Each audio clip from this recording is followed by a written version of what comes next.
Vous êtes allé vers un faux pasteur qui a été étudié et il vous dit qu'il est pasteur ou quelqu'un qui a pris un point démoniaque chez les sorciers. Vous devenez pasteur et vous suivez cet homme.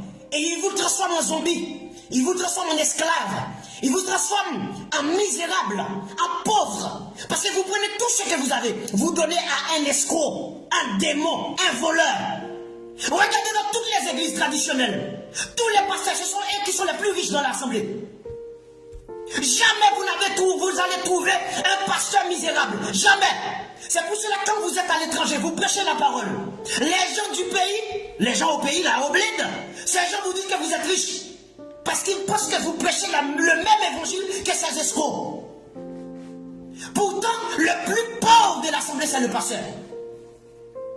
Le pasteur doit être le plus pauvre. Le pasteur doit être celui qui ne trouve pas où dormir, où se poser la tête. Parce qu'il doit nourrir les fidèles. Ce n'est pas le berger qui doit être nourri, mais c'est le berger qui doit nourrir les fidèles. Comment vous pouvez penser ça?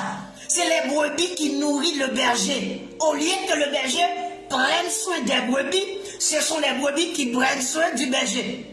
Le berger doit prendre soin des brebis. C'est ça en réalité. Un berger est là pour prendre soin des brebis. Ce ne sont pas les brebis qui doivent prendre soin du berger. Mais c'est le contraire dans les églises traditionnelles. Ces voleurs sont restés là, ils ne travaillent pas. Ces démons ne travaillent pas. Ils prennent le prétexte que si on est en train de prêcher l'évangile avec, comment dire, Jésus-Christ, on doit vivre de l'évangile, puisque la parole de Dieu a dit qu'il faut vivre. Oui, il est écrit, mais la question maintenant, il est écrit qu'on doit vivre de l'évangile. Mais la question, la belle question, l'apôtre disait quoi? Quel apôtre qui se laissait nourrir par l'église? Avez-vous un texte pour prouver cela? Parce que les apôtres savaient que c'est la parole que l'Église prenne soin d'eux. Mais un vrai serviteur de Dieu, un vrai homme de Dieu, un homme qui veut dire la vérité telle qu'elle est. Vous pensez que cet homme va se laisser nourrir par des gens, par l'Église? L'apôtre Paul avait dit que je préférais mourir que de me laisser enlever ce sujet de gloire. Je sais que j'en ai le droit, mais je ne me laisserai pas enlever ce sujet de gloire. Et les voleurs d'aujourd'hui, ce sont leurs prétextes qui sont venus pour voler et escroquer les gens. Le mec, il était pauvre, il est devenu pasteur, il est riche. Il était pauvre, il n'avait rien du tout. Il est devenu pasteur, il est riche. C'est lui qui roule les plus belles voitures. Pendant ce temps, le mec ne travaille pas. Alors vous pensez que nous, qui acceptons de prêcher la bonne nouvelle, la vraie parole, le fondement des apôtres, c'est parce que nous sommes des ignorants, parce que nous ne sommes pas intelligents? Je sais que ce message, vous n'aimez pas ce message. Parce que vous avez les messages où les pasteurs vous grattent les dos. Ils vous disent que vous allez être délivrés. C'est votre vue de délivrance. C'est votre finance va débloquer. Moi, je ne suis pas venu vous dire que votre finance va développer. Parce que vous devez sortir de la vie que vous menez. Parce que vous vivez dans le péché. Vous devez vous sanctifier. Vous devez vous préparer. Christ ne vous a pas appelé pour être riche dans les choses matérielles, mais dans la foi. Je ne suis pas venu vous dire que vous allez être meilleur. Votre vie va être une vie merveilleuse. Non, je suis venu vous dire Jean 16, 20. Je vous l'ai dit en vérité, vous pleurerez, vous vous lamenterez, et le monde se réjouira. Voilà ce que je suis venu vous dire. Si un faux pasteur vous dit que quand vous acceptez Christ, vous allez être riche, vous allez posséder toute la terre, c'est un menteur, c'est un voleur, c'est un escroc. Pourquoi c'est lui qui est riche? Regardez le pasteur qui vous pousse à payer la dîme là. Ils vous disent, oui, il faut payer la dîme, il faut payer la dîme, il faut payer la dîme. La dîme, si vous payez la dîme, vous allez être béni. Vous payez la dîme, c'est la bénédiction assurée. Si ce démon savait que quand on payait la dîme, on était béni, vous pensez que ce démon vous laisserait payer la dîme? Jamais.